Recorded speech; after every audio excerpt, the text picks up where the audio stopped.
Hello, everyone. Welcome to the season finale of the Keeping It Sporty podcast here on CAUT-FM 89.5. You can listen to us on Spotify, YouTube, or by visiting our website at keepingitsporty.com. And we are brought to you by CAUT-FM 89.5 on your dial here in Toronto and in southwestern Ontario. On today's episode, I will be speaking with a very special guest. He used to work for City TV and Sportsnet, and is now a brand ambassador and communications manager for Golf Town. I welcome to the show Mr. Hugh Burrill. Hugh, welcome. How's it going? Hi, Elias. How you doing? Thanks for having me on. I appreciate it. Doing good. My pleasure. My pleasure. So, Hugh, it is my understanding that you are a huge Montreal Canadiens fan, which is good news because I'm a huge Montreal Canadiens fan as well. That's right. We got to stick together. Yeah, for sure. Especially, here in Toronto with all those Leaf fans, right? Yeah, not the easiest thing to do to be a Habs fan, right smack dab in the middle of Leafs country. So, but we stick together, and we'll get it done one of these years. Yeah, so as I say, sometime within the next 5 years, hopefully, there'll be a nice playoff run, but we'll see. So I wanted to ask you how you became a Habs fan. A little bit of a less serious question to start off. How I became a Habs fan. Let's see. I grew up in the Ottawa Valley. This was before the Ottawa Senators made their comeback. And my dad was a Montreal fan. That's the short story right there. So he was a Montreal fan. So I was a Montreal fan. That was it. And in where I grew up, you were basically only either a Hab fan or a Leaf fan. I just like the uniform better. My favorite player growing up was Guy Lafleur. I was always Guy Lafleur in any of the road hockey games we had. So, and when I was growing up, they were winning cups, if not every year, every second year. So it was easy to be a fan of that team. They had so many great players that went on to be in the Hall of Fame. So it was very easy for me to be a Montreal Canadiens fan. Yeah, good stuff. And I know that obviously, yeah, your dad was a Habs fan, which would obviously pass it down to you. And I guess that's kind of what happened with me as well, except obviously many years later. And my favorite player, of course, Carey Price. Yep. But yeah, I yeah, mean it wasn't like that's a good player to have as your favorite, Carey Price. Unfortunately, things didn't quite end for Carey the way that we wanted them to. But still, he might be regarded as perhaps the best goaltender to not win a Stanley Cup. He would have to be right there at the top of that list. Yeah, and of course, so close back in the 2021 season, just fell short. But yep, we almost had it. Almost. it was quite the run, I'll tell you. Yep. Okay, so Hugh, I know obviously you were involved in City TV and in Sportsnet. I wanted to ask you how you got into the field of becoming a sports anchor and then how you made the transition into becoming a communications manager at Golf Town. Okay. Well, I had no desire originally to ever work in sports. I took broadcast journalism in college at Canada College in North Bay, and I wanted to be a news person. I wanted to be a news reporter, a news anchor. I wanted to be one of those guys that would travel the world and reporting live from London or Washington or Beirut or wherever, right? I found that was very exciting. And I actually started out my career in news. The first 5, 6, 7 years of my career were in news, news reporting, news writing, news anchoring on radio. And you quickly realize what a grind news can be sometimes. The appeal of news is that it's completely different every day. You just never know what's going to happen. The downside of news is a lot of it is very negative. It's very tough. It takes its toll on you. I was working at City TV at the time, producing the news on breakfast television, and the executive producer said, "Hey, do you want to do sports today?" Because the original sports guy wasn't available. So I said, sure. I mean, I'd always played sports my whole life. I loved sports. Yeah, sure. No problem. So I went on and did that, and everyone seemed to like that. And that kind of turned into the sports job on breakfast television, which I did for 4, 5, 6 years. And then I became sports reporter anchor for City, anchoring the weekend sports and reporting 3 days during the week. And then toward the end of my tenure at City, I started kind of sliding over and doing some stuff at Sportsnet as well. So things just kind of snowballed on their own. And then let's see, in March of 2016, as it so often happens in this business, I was the victim of a layoff. They were laying some people off to save some money, and my name came up. And well, it is what it is. But throughout that, I stayed positive. I stayed connected with the people I had worked with my company. I didn't blame anybody for it. I understood, like it's a business, right? It's all about, money and saving money at the end of the day. And then 11 months after I was laid off, I got called back to be part of the morning show at the Fan 590. And I did that there's a lesson there, Elias. Don't burn any bridges. Don't walk out and slam doors and throw stuff, especially if you ever want to get back into the industry. Mm-hmm. So I was brought back with Rogers for the Fan 590 morning show. And then I did that for 4 years, but I could see the writing on the wall. The broadcast industry isn't the same now as it was 30 years ago when I got into it. When I got into it, I started out as a radio nighttime news reporter. So imagine that, for a local radio station in North Bay. So a tiny little radio station in North Bay still had nighttime radio reporters. I'd cover city council, police board, hospital board, school board meetings, that kind of thing, right? Now there's no such thing. Everything is centralized. It's based out of usually Toronto, and where Toronto provides news for all of these other smaller markets. But back when I started, the smaller market, was responsible for gathering its own news. And that's where young kids, well, like myself back then, that's where we learned how to do the job. We made our mistakes in a small market. Now kids are graduating and starting to work directly immediately in Toronto. But that's a whole other topic for discussion we could have. So anyway, I saw the writing on the wall, and a job came up at Golftown. The official title was communications manager. A friend of mine actually applied on my behalf. I didn't really know anything about it. And he called me up one day. He said, by the way, I threw your name into the hat for this, because he knew I was kind of looking to get out. And the headhunter, I talked with the headhunter, then HR, then one of the VPs, and then finally the president, and things went well. But the more we talked, the more we realized maybe this isn't a communications role. Maybe it's more kind of a brand ambassador, front-facing kind of host role, because they'd always wanted a broadcaster in that role. And not a lot of companies are doing it right now, but more and more are, where they're creating their own content. They're not waiting for a news organization to come and cover them. They're creating their own and pushing it out on their own, and that's what Golftown is doing. And I've been doing that for the last just over 2 years, and it's been great. It's essentially the same type of job I was doing, reporting and in front of a camera on a microphone, except now I'm doing it for just specifically Golftown. So it's been a lot of fun. Yeah, and of course, social media has played a huge part into pushing it out yourself rather than waiting for a news anchor, as you were mentioning. And then going back to the whole Sportsnet thing, yeah, I know with this kind of industry, obviously it's difficult because there's really no job security.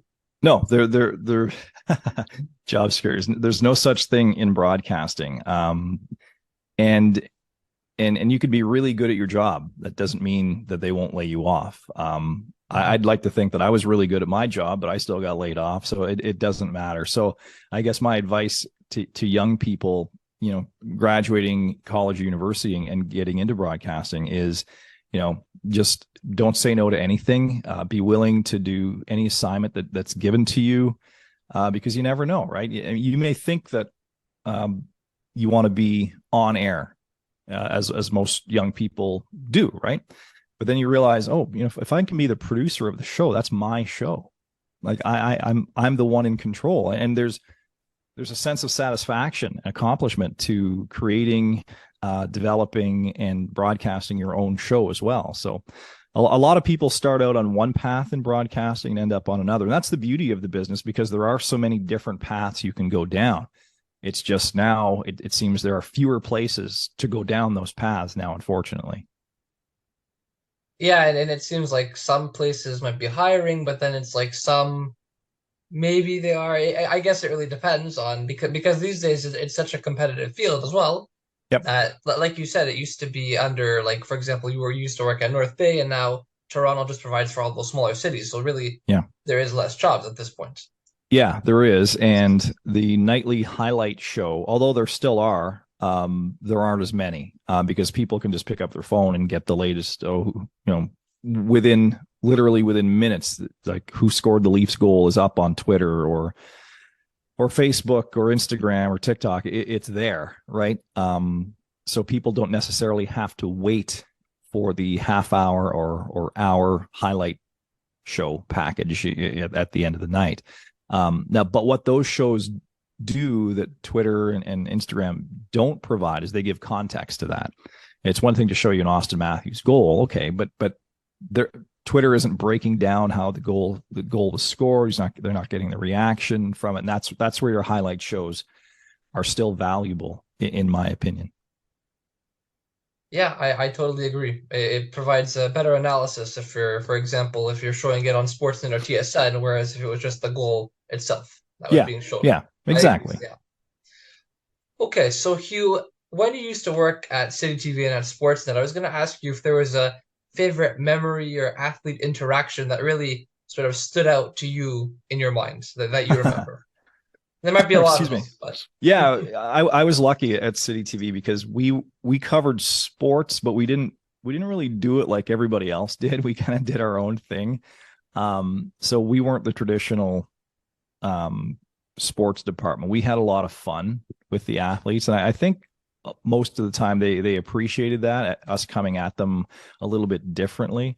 You're asking for a specific memory. There are so many, but one of the ones that stands out is we used to have City TV Athlete of the Week every week, and that was kind of one of the things that I did. And one day we showed up at Milliken Mills, and it was a high school here in Toronto, and we wanted to profile this young kid who was really good at basketball, and obviously. And so we shot his game and we did a quick interview afterwards, and there was a big celebration at the end because the kids, when they were in high school, they're thrilled to be featured on television, especially City TV at that time. It was a very big deal to them. It was a lot of fun and everything. So that kid went on to great things, but not in basketball. He eventually went on to become an Olympic medalist in the 100 and 200. It was Andre DeGrasse. So I featured him as a basketball player, but he actually turned out to be one of the fastest men in the world. So I like to think I had a little something to do with that, but he's a great kid. So that's just one of the many kind of interactions that we got to have. Yeah, that's pretty cool. I mean, and he started off with one sport and then obviously went to the other sport, and yeah, you definitely must have had some impact in there. I mean, there's I'm still waiting for my check for springboarding him into his international sporting career now. There you go. Yeah.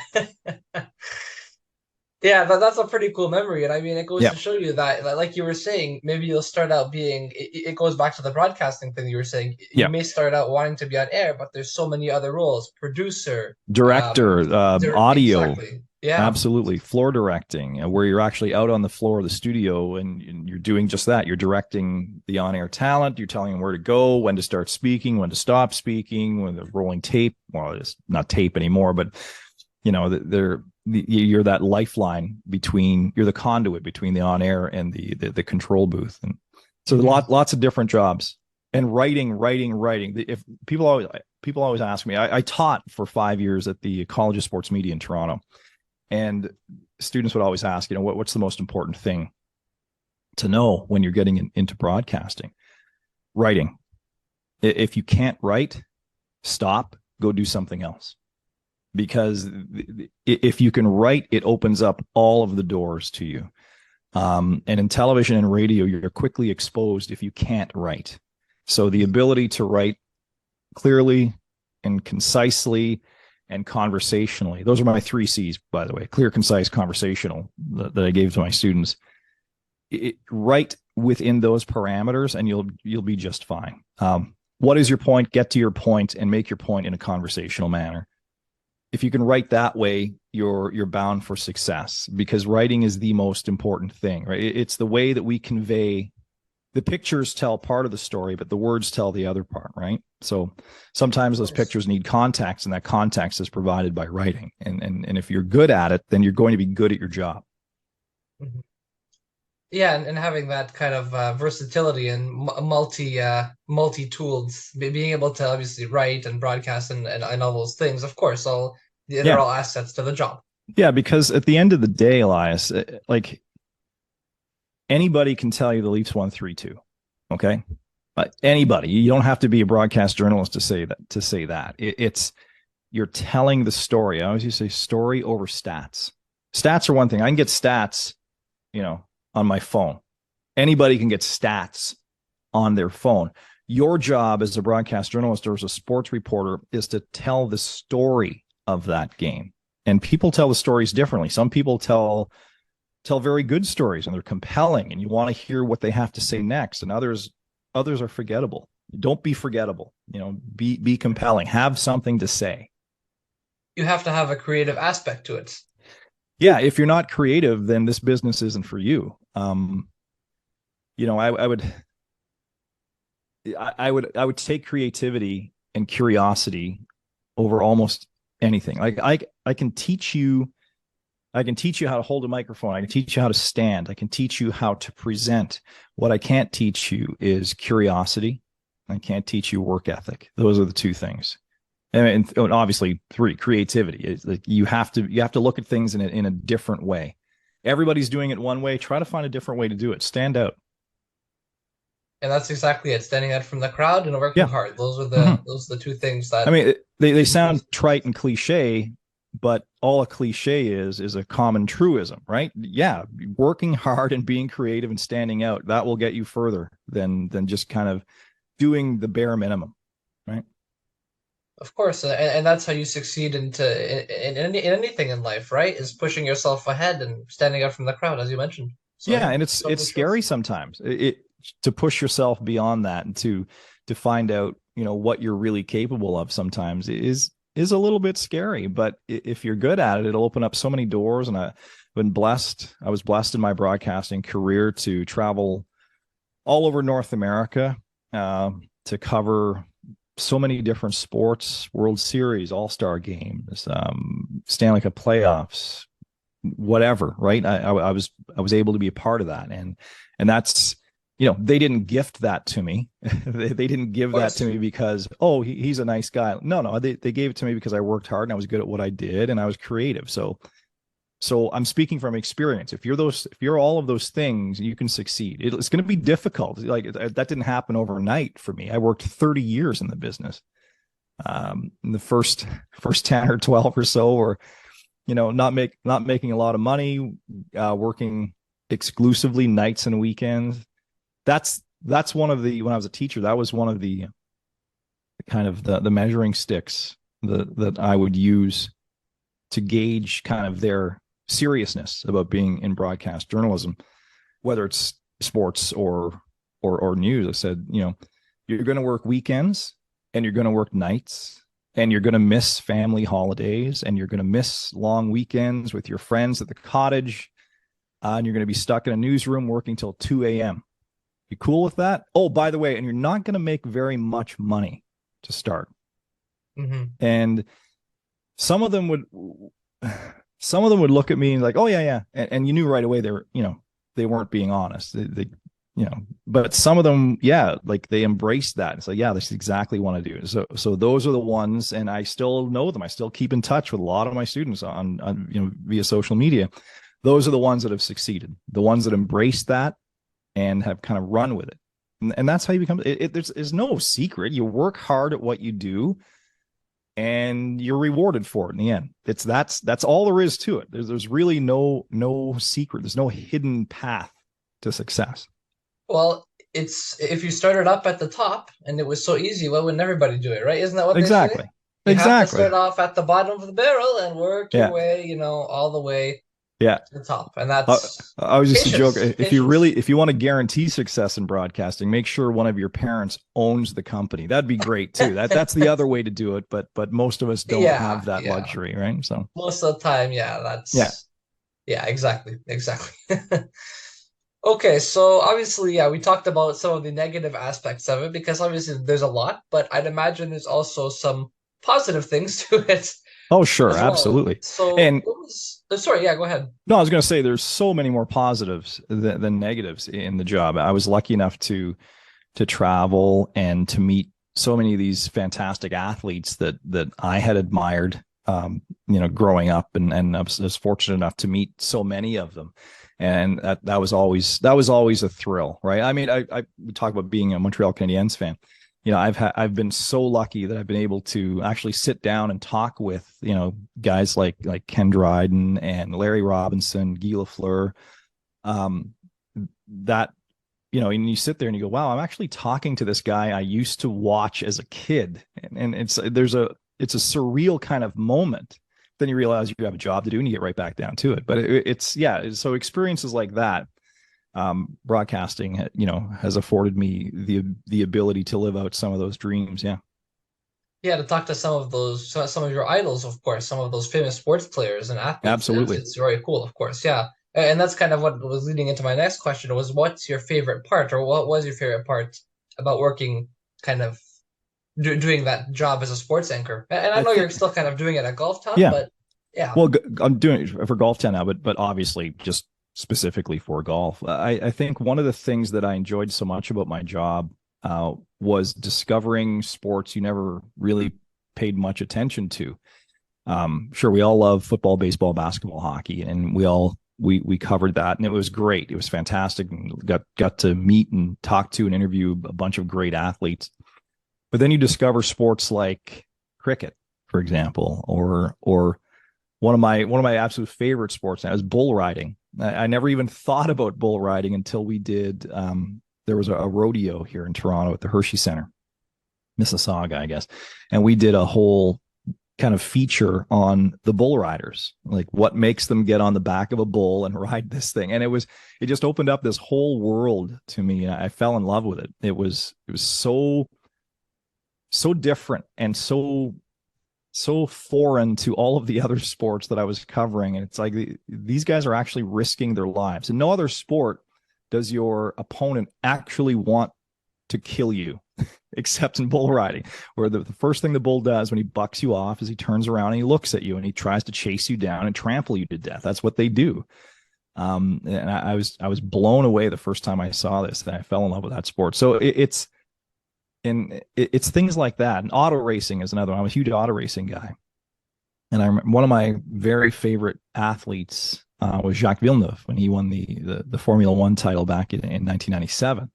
So I actually had a chance to sit and talk with Jacques for almost an hour when he came back to race Indy a few years ago. I think it was 2014 or 2015. So I flew down to Indianapolis, spent the day with him there, and that was great. I love that. It's like, here I am sitting in a garage in Indianapolis talking to one of my absolute favorite athletes of all time, and we're literally just sitting around talking about the weather and talking about just whatever's going on before the cameras roll. We're just like two buddies sitting around having a coffee and talking. It was great. So it's those types of things that really stand out. Other than, like, obviously covering a World Series was amazing. Doing stand-ups at where the San Francisco Giants played. I don't know what it's called now. It used to be AT&T Park, Yeah, or they call it Oracle Park, I believe Oracle it's called Park now. now. Yeah. Okay, but I remember standing on the first base line, doing a live hit into sports into Sports Central and teeing up the game where there's 40,000 people behind you. I remember being rinkside at Madison Square Garden as the Rangers and Tampa Bay Lightning were getting set for one of their playoff games, and the lights are going and it's dark and the spotlight, the camera light is on you and you're doing this live hit. That's the pinnacle of sports broadcasting to me. Was that kind of live feedback, the live sensation you get, and nothing replaces that. Nothing will ever replace live. If you can do it live, you can do it anywhere. And anchoring was fun too, like sitting on the anchor desk, having some fun with your co-anchor and just reading the highlights. And that's fun too. But nothing beats being out in the field covering these sports as they happen. Yeah, because obviously, like you feel the atmosphere, and it's somewhere where a lot of people want to be, Yeah. obviously, and for that big game that's going on. To Yeah. I report mean, that, it must have been a lot of fun. Yeah. yeah, you're part of it. You get to go to the games for free, which was always kind of cool too. But you're right Yeah. there. I mean, the Jose Bautista bat flip game, I was covering that. It was great. Oh, It that was a was good game. exactly. It's one of those seminal moments, right? And it was so much fun to be part of that and to be in the locker room after that and to see the excitement on these grown men's faces. It's those are very special moments to be in the locker room when the San Francisco Giants won their third World Series in 6 years, and to have champagne poured all over you, and to be there into those media scrums where everyone's crushing to get their mic and camera in, and you're a part of that. And yeah, it's nothing replaces that in broadcasting. And those are what makes the best memories, right? So Absolutely. Yeah. course, Yeah. of Without course. doubt. And also, I was very, very fortunate to work with a lot of great people in my career too. I like to say that I use this saying a lot actually, and it's true. It's like I was never the best at what I did, but I worked with some people who were amongst the very best at what they did. And I would just sit back sometimes and just go, wow, that guy or that woman is fantastic at what they do. I can only aspire to be that. But yeah, it was nice. It was nice to kind of go along for the ride. Surround yourself with the best, right? And Absolutely. that's how you become the best, isn't that? Yeah. Yeah, I That's always surround myself with the best people. I'm very smart that way, Elias. So very yeah. No, it's good. It's good for sure. Obviously, in the future, as you may or may not know, it's my goal to become a play-by-play broadcaster. So I know you mentioned obviously a lot of pieces of advice, but what would you say is like the main piece of advice for those who want to work in the industry? Well, I think we covered a lot of it. I have a Obviously, feeling we did as well. Yeah. yeah, but I mean, bare minimum, work hard, obviously. Don't say no to anything. Um, and be the best writer you can be, because everything stems from writing, right? Mhm. And if you can do those three, just keep your head down, your eyes open, your ears open, and your mouth shut, and just listen, Yeah. and just kind of suck up all of the knowledge from the people around you. Then you'll be okay. And don't pigeonhole yourself into thinking that you're only going to do this or you're only going to do that. Just leave all of your options open, because you never know. You might fall in love with another aspect of the business.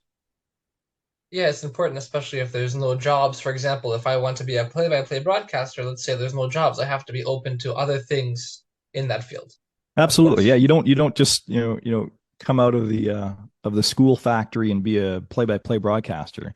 You talk to Mhm. some of these guys, it's been years as they worked as a reporter. They worked in news. They did a lot of weekends, and yeah. So, Yeah, for but if sure. you want it bad enough, again, it sounds so cliche, but it's true. If you want it bad enough, then go get it, and don't let anybody stand in your way.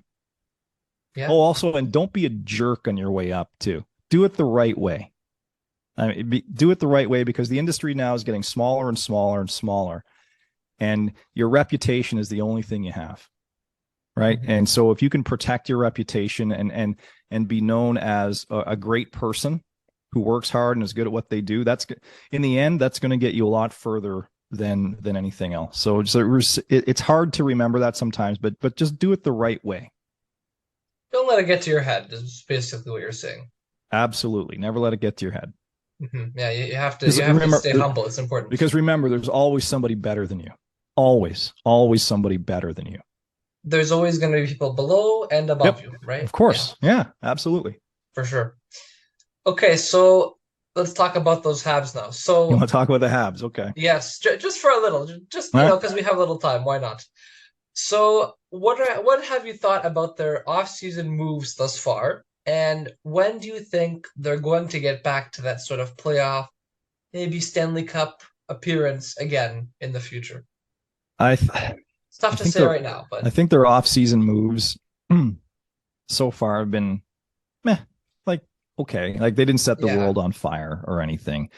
We'll see how the kid that they drafted. We'll see how he does, whether he makes the team right out of camp or not. Um, I think they're a pretty good team. I think if they made the playoffs this year, that would be a huge accomplishment. I still think they're on Oh, the big outside times. looking. Yeah, I think they're on the outside looking in still. However, they have an extremely talented young core. Caulfield and Suzuki, Slavkovsky, all of those guys. Like that is extreme. Like they're set. They're set. Now they just need the pieces around them. Montembeau was fantastic last year in net too. He kind of came out of nowhere. Mm-hmm. That's great. That's good. That's kind of an added bonus. But I still think they're probably 2 years away realistically from making a serious run to the playoffs, and then probably 5 years away from being an actual cup contender. Because as they get Yeah. better, everyone else gets better too, right? That's the thing, exactly. And I mean, like you said, they have a good young core right now, but Yep. they still have to do a lot more rebuilding, adding depth, adding good defensemen, finding, Yeah. solid goaltenders. I mean, Exactly. Montembeau So is good, but yeah. So Elias, those are exactly the things every other team is also looking to build upon too, and that yeah, becomes the challenge, right? mhm. Yeah. Yeah, I, that's I the thing. think I think the real challenge for the Habs is going to be when Suzuki and Caulfield their contracts come up. When they, in you can be a free agent after what 7 years. So once that happens, then that's the real challenge for Montreal and every team is to keep that successful core together. Well, that's the thing. We're saying they're not going to make it maybe for another 5 years until an actual deep Yeah, playoff run to the cup, and then at that point they have what Suzuki and Caulfield 2 years left of their contract. So exactly. Yeah. So some decisions will have to be yeah. made. Mhm. Hughes will have to really earn his money as general manager there. So, yeah, it's not my money. I just want them to win. I don't care what they do, just win. Right. I agree. I couldn't agree more. It would be nice Yeah. to see them win a cup and finally tell those Leaf fans that look who the real winners are, right? Yeah. Oh, poor. There's a part of me. I don't like the Leafs, but there's a part of me. Well, I shouldn't say that. When I was covering them, I thought to a man, they were nice people. You get to know them a little bit, like off the ice, like in the locker room, and you have conversations with them. They wear a different uniform, but they're nice people. They're Human great. beings at the end of the day, Yeah, of they're course. human beings. But as soon as they put on that uniform, no way. Yeah, get out of here. Go cheer for Exactly. the other team now. Exactly. Yeah. Yeah, Yeah. no, I felt bad for them this year as well. I mean, I cheered for the Leafs a little bit this playoffs because I felt bad for them, but I said ultimately I'm a Habs fan, but not a total Leafs hater. Uh, okay, But you're better. it's Elias, you're difficult. a better man than me then. It was difficult. Yeah. But I caved, peer pressure from some of my friends, and that was Yeah. That'll yeah, do it. that's what happened. But hopefully those days will never happen again. Yep. Oh gosh. Anyway, so Hugh, thank you very much for doing this and taking the time. I really appreciate it. It's been a lot of fun. Elias, thank you for having me. I really appreciate you having me on and best of luck in your career, young man. Oh, thank you very much. Thank you. And you know what? I learned from people like yourself and other people who have been in the industry and have been successful. And I'm really fortunate that I can have the privilege to do this. Well, So, if there's anything I can ever help you with, you let me know. oh, well, great. Thank you so much. I appreciate it. Okay. Take care, Hugh. Thank you. Talk to you later. I just wanted to take a quick moment to thank everyone for listening to season 1 of the Keeping It Sporty podcast. I wanted to thank all my family with special thanks to my mom, dad, and Uncle Charlie, all my friends, all the guests for appearing on the show, CAUT FM, and most of all, the listeners. So thank you, everyone. You've been listening to the Keeping It Sporty podcast here on CAUT FM 89.5. Don't forget to listen to us on Spotify, YouTube, or on our website. And make sure to follow us on Instagram at Keeping It Sporty. That's KEEPIN with no G, it sporty. SPORTY. I've been your host, Elias Drakos. So long, and see you next season.